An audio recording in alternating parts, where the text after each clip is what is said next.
Hello అందరికీ. మనం ఈరోజు పెసర దోస, పెసరట్టు ఉప్మా చేసుకుంటారు కదా! చాలామందికి ఇష్టమై ఉండొచ్చు.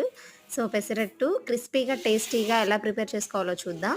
2 కప్స్ పెసలు తీసుకుంటే మనము ఒక హాఫ్ కప్పు బియ్యం తీసుకోవాలి. అంటే ఒక ఫుల్ గ్లాస్ పెసలకి ఒక పావు గ్లాస్ బియ్యం తీసుకుంటే ఇది రేషియో కరెక్ట్‌గా సరిపోతుంది. మనకి మెత్తగానే కాకుండా క్రిస్పీగా కూడా దోసలు టేస్టీగా వేసుకోవచ్చు. సో, మనం వాటిని బాగా శుభ్రంగా కడుక్కొని ఓవర్ నైట్ సోక్ చేసి పెట్టుకోవాలి వాటర్‌లో. నెక్స్ట్ డే మార్నింగ్‌కి బాగా నానతాయి. అవి మిక్సీ జార్‌లో వేసుకొని ఒక ఇంచు అల్లం ముక్క అండ్ 4, 5 పచ్చిమిర్చి, జీలకర్ర, ఉప్పు వేసుకొని మనము మెత్తగా గ్రైండ్ చేసుకోవాలి. సో, పెసరట్టు చాలా ఫేమస్ కదా! పెసరట్టు ఉప్మా ఇవన్నీ. పెసరట్టు అంటే ఇష్టం లేని వాళ్ళు మాక్సిమం ఎవరు ఉండరు. చాలా హెల్తీ గూడా పెసలు.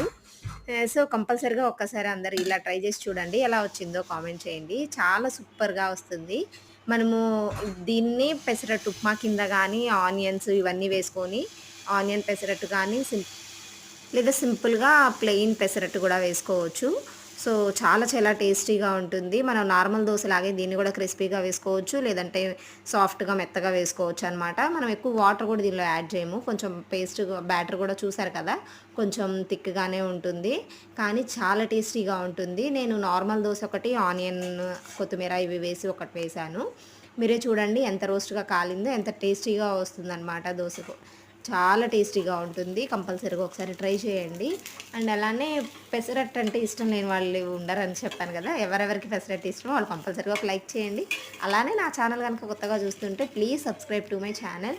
అండ్ ఇంకా చాలా చాలా వీడియోస్ ఉన్నాయి. ఒకసారి ఛానల్‌లోకెళ్ళి చూడండి. మీకు నచ్చితేనే సబ్స్క్రైబ్ చేసుకోండి. సో, ఆనియన్ దోస చూసారు కదా! ఇప్పుడు నార్మల్ ప్లెయిన్ దోస చూద్దాం.